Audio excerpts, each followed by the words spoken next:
Welcome to the Rim Break Rodeo. We hope this video helps. You start by confirming essentials, a powered router and a device connected or the admin password in hand. Look under the router for the printed SSID and default security key. This often solves it immediately. Once noted, make sure the model number and the admin IP, commonly 192, 168, 0, 1 or 192, 168, 1, 1 are visible. If the sticker is missing, prepare to access the router settings from a connected device. That's the next step.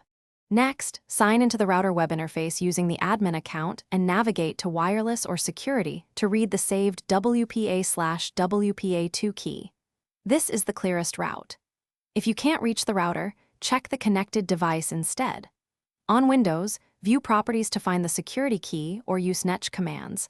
On a Mac, open Keychain Access and search the SSID, then reveal the password after authenticating. These steps uncover stored keys without resetting anything.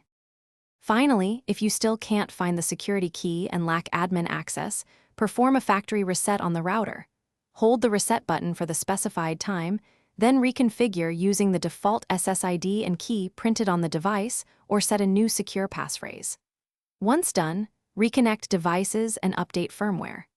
If things go wrong, try a simple power cycle, connect via Ethernet to access the admin page, or use a mobile hotspot temporarily while you restore network settings.